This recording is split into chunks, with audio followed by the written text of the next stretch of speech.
तो ये क्वेश्चन है कि which one is a double membrane bounded organelle, कि इसमें कौन सी ऑर्गेनल ऐसी है जिसके ऊपर डबल मेम्ब्रेन है, राइबोसोम, माइटोकॉन्ड्रिया, एंडोप्लाज्मिक रेटिकुलम या लाइसोसोम। तो मैंने आपको ट्रिक बताया था डबल मेम्ब्रेन ऑर्गेनली को याद करने के लिए, जो कि है माउस, प्ले, नथिंग। माउस के एम से माइटोकॉन्ड्रिया, प्ले के PLA से प्लास्टिड, नथिंग के एन से न्यूक्लियस। तो आप खुद अब बताएं कि इसमें कौन सी डबल मेम्ब्रेन बाउंड ऑर्गेनली है। शाबाश, ऑप्शन नंबर बी, माइटोकॉन्ड्रिया। अस्सलाम वालेकुम and welcome to J biology. आज के इस वीडियो में हम सेल स्ट्रक्चर एंड फंक्शन वाले चैप्टर से 20 या 21 पास्ट MCQs देखेंगे जो कि MDCAT में आए हुए हैं। तो शुरू करते हैं। The safranin stain is suitable for, आपको पता है स्टेनन टापे से लिया गया है, 2019 में ये आया हुआ है। आप पास पेपर भी चेक कर सकते हैं कि सिफ्रेनिन स्टेन हम कौन से स्ट्रक्चर के लिए इस्तेमाल करते हैं। तो याद रखें ये इस्तेमाल होता है न्यूक्लियस, लिग्निन और प्लांट टिश्यू के लिए। सेकंड नंबर क्वेश्चन है कि which of these locomotor organ would likely be the shortest. 2017 का रिपीट क्वेश्चन है कि मुख्तलिफ़ किस्म के स्ट्रक्चर होते हैं जो कि लोकोमोशन में हेल्प करते हैं मुख्तलिफ़ किस्म के आर्गन को, सेल को, ऑर्गेनिज्म को, जैसे कि फ्लैजेला है, सीलियम है, सीडोपोडिया है, पिलिकल है। तो उनमें जो सबसे शॉर्टेस्ट है वो सीलिया है, जो कि हेयर लाइक स्ट्रक्चर है। नेक्स्ट क्वेश्चन है कि in order to see various aspect of a specimen, a 3-dimensional image of the object can be produced using। अगर आप एक स्पेसिमेन, एक सैंपल को देखना चाहते हैं और उसका 3 डायमेंशन इमेज बनाना चाहते हैं तो इसके लिए कौन सा माइक्रोस्कोप यूज़ होगा। तो याद रख लें उसके लिए होगा scanning electron microscope, option number D. Next question है कि which of the statement is about chromatography is not correct. 2014 का रिपीट क्वेश्चन है। क्रोमेटोग्राफी का टॉपिक पहले चैप्टर में है। इसमें कौन सा स्टेटमेंट जो है वो करेक्ट नहीं है, यहाँ पे आपको फोकस करना है इज़ नॉट करेक्ट। तो आप ऑप्शन अगर पढ़ ले, it is an example of partition chromatography, इसमें हम चीज़ों की पार्टीशन करते हैं, तो डेफिनेटली ये ऑप्शन तो बिल्कुल टिक है। It's greatest use in the separation of biological active system, separation के लिए तो ये इस्तेमाल होता है, सेपरेशन का लफ्ज़ आया है तो ये ठीक है। It is also applicable for separation of some inorganic cations, फिर सेपरेशन का लफ्ज़ आया है और ये भी ठीक है। It is always use for quantitative analysis, quantity मतलब हम मकदार इसमें मालूम करते हैं, तो लिहाजा ये मकदार मालूम करने के लिए इस्तेमाल नहीं होता, सिर्फ सेपरेशन एक टेक्निक है। तो लिहाजा डी नंबर ऑप्शन जो है वो करेक्ट नहीं है about chromatography, so option number D. Question number 5 है कि a botanist who propose the cell theory was. Cell theory 2 scientist ने प्रपोज की थी, उसके ऊपर मैंने अलग वीडियो बनाई है, लिंक आपको डिस्क्रिप्शन में मिल जाएगा। एक था श्लेडन और था श्वान, इसमें एक ज़ूलॉजिस्ट था और एक बॉटनिस्ट। क्वेश्चन में बॉटनिस्ट पूछ रहा है तो बॉटनिस्ट श्लेडन था और श्वान जो था वो ज़ूलॉजिस्ट था, तो लिहाजा option number A. Next question है कि lignin could not be expected in which part of the plant cell wall. Plant cell wall के मुख्तलिफ पार्ट होते हैं, प्राइमरी सेल वॉल है, सेकेंडरी वॉल है, मिडल लेमेला है। इसमें लिग्निन कहाँ पे नहीं पाए जाएंगे, तो प्राइमरी सेल वॉल में लिग्निन बिल्कुल पाया नहीं जाता, वो ज़्यादातर मिडल लेमेला और सेकेंडरी सेल वॉल में भी कुछ अमाउंट पाया जाता है। नेक्स्ट क्वेश्चन है कि म्यूचेवर ओम in human is surrounded by. जो ओम है, ओवा सेल है ह्यूमन का, वो कौन से मेम्ब्रेन से सराउंड किया हुआ है, तो वो प्लाज्मा मेम्ब्रेन ने उसको सराउंड किया हुआ है। नेक्स्ट क्वेश्चन है polysaccharide cellulose is the building material of primary cell wall, secondary cell wall, middle lamella और प्लाज्मा मेम्ब्रेन। पॉलीसेकेराइड सेलुलोज ये कार्बोहाइड्रेट्स की टाइप है, ये कौन से सेल वॉल में ज़्यादातर पाया जाता है, तो प्राइमरी सेल वॉल जो है वो ज़्यादातर सेलुलोज से बना होता है। नेक्स्ट क्वेश्चन है कि the middle lamella of cell wall is composed of. Middle lamella में कौन सी चीज़ ज़्यादातर पाई जाती हैं, तो उसमें पेक्टेट ज़्यादातर पाए जाते हैं, कैल्शियम पेक्टेट। सेलुलोज कहाँ पे थे, प्राइमरी सेल वॉल में।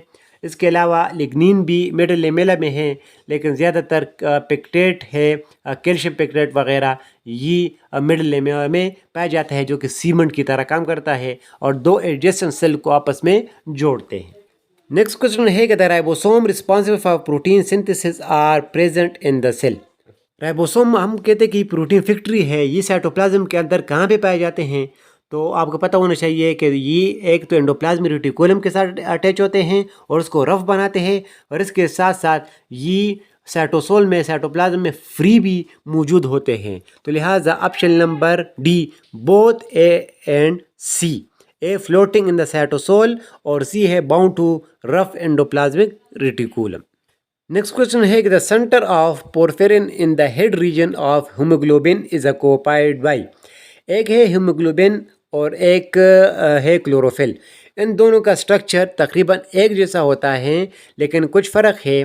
जो हेड है उसके अंदर कुछ आयन मौजूद होते हैं, तो लिहाजा जो हीमोग्लोबिन है उसके अंदर आयरन होता है, Fe+2 होता है, जबकि क्लोरोफिल में मैग्नीशियम आयन होता है Mg+2।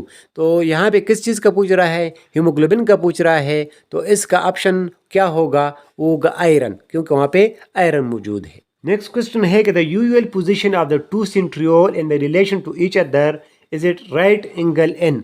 सेंट्रियोल के बारे में है कि आपको पता है कि सेंट्रियोल पैर के फॉर्म में है। इसके ऊपर डिटेल वीडियो मौजूद है, आप ट्रिक्स के साथ देख सकते हैं।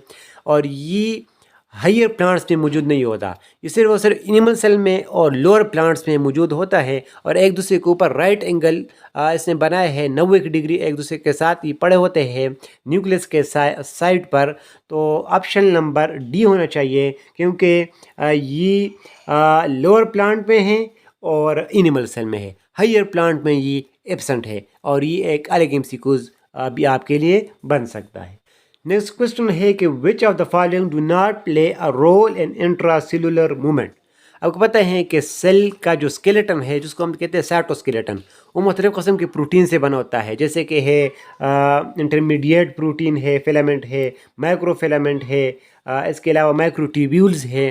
तो इसमें मुख्तलिफ़ किस्म के फंक्शन है, जैसे कि माइक्रोफिलामेंट है, उसका फंक्शन है साइक्लोसिस मूवमेंट देना। इसके अलावा यानी जहाँ पे माइक्रोफिलामेंट का लफ्ज़ आप देख ले तो समझे कि ये साइक्लोसिस में मूवमेंट में हेल्प करेगा। इसके अलावा ये इंटरमीडिएट फिलामेंट है या माइक्रोट्यूब्यूल है, उसके अलग फंक्शन है, सर शेप वगैरह है, असम्बली है और डिसअसम्बली है सेंट्रियोल का, स्पिंडल फाइबर का। तो लिहाजा ऑप्शन नंबर सी होना चाहिए, इंटरमीडिएट फिलामेंट और माइक्रोट्यूब्यूल, क्योंकि ये दो ऐसे हैं जो साइक्लोसिस में मदद नहीं करते। बाकी तीन ऑप्शन अगर आप देख ले तो तीनों में माइक्रोफिलामेंट का लफ्ज़ आया हुआ है। नेक्स्ट क्वेश्चन है कि which statement about thylakoid in eukaryotes is not correct. Thylakoid ये हम प्लास्टिड का सब टॉपिक है, और कौन सा स्टेटमेंट इसके बारे में ठीक नहीं है। इस तरह करते हैं कि कौन से ठीक है वो देखते हैं, बाकी जो है वो एक बच जाएगा। थैलेकाइड्स आर रिजेंबल इनटू स्टेक। आपको पता है कि थैलेकाइड एक दूसरे के ऊपर कान की तरह रखे होते हैं, तो ये ऑप्शन बिल्कुल ठीक है। बी को आप छोड़ ले, सी में कह रहा है कि the space surrounding thylakoid is called stroma, क्योंकि जो कॉइन है उसके इर्द गिर्द जो स्पेस है उसको हम स्ट्रोमा कहते हैं। और डी थैलेकाइड करते हैं क्लोरोफिल, तो थैलेकाइड में क्लोरोफिल होते हैं। तो ये तीन ऑप्शन तो बिल्कुल ठीक है, तो लिहाजा बी नंबर जो ऑप्शन है वो करेक्ट नहीं है अबाउट थैलेकाइड। नेक्स्ट क्वेश्चन है कि the chloroplast size is about. ये याद रख ले कि टेस्ट में एक या दो एमसीक्यूज या तीन तक साइज का भी आ सकते हैं। तो क्लोरोप्लास्ट का साइज पूछ रहे हैं, तो वो है 4 से 6 माइक्रोमीटर के दरमियान। नेक्स्ट क्वेश्चन है कि फेगोसाइटोसिस, पिनोसाइटोसिस एंड ऑटोफेगी ये किस चीज़ का फंक्शन है। तो ये तीन रिलेटेड है ईटिंग से। फेगोसाइटोसिस, पिनोसाइटो, ऑटोफेगी सेल के अंदर ईटिंग का काम। तो डैमेज पार्ट जो है वो सेल के अंदर कौन का आता है, तो वो है लाइसोसोम। नेक्स्ट है न्यूक्लियस वाज डिस्कवर्ड बाय, और ये बहुत इंपॉर्टेंट सीक्यूज है और आपको पता भी होना चाहिए, रॉबर्ट ब्राउन ने न्यूक्लियस को डिस्कवर किया था 1838 में। Potato plastid which store starch are card. आपको पता है कि प्लास्टिड प्लांट सेल में पाया जाता है और इसके मुख्तलिफ किस्म टाइप है। तो पोटैटो प्लास्टिड में कौन सा टाइप है, तो वो है amyloplast, option number B. Next question है स्मूथ एंडोप्लाज्मिक रेटिकुलम में, स्मूथ एंडोप्लाज्मिक रेटिकुलम क्या बनाता है, तो वो आपको पता है कि लिपिड्स बनाते हैं और उसकी सिंथेसिस वगैरह करते हैं, जबकि रफ एंडोप्लाज्मिक रेटिकुलम प्रोटीन की सिंथेसिस करते हैं। तो ये तकरीबन 20 या 21 एमसीक्यूज थे जो कि सेल स्ट्रक्चर एंड फंक्शन से मैंने उठाए हैं, जो कि पास्ट डिकेड में आए हैं। ये चैप्टर कंप्लीट मैंने अपने चैनल पे अपलोड किया है। ट्रिक्स है मज़ीद ज़बरदस्त किस्म के मज़े के, आप उसको एक दफ़ा देख सकते हैं। अल्लाह हाफिज़।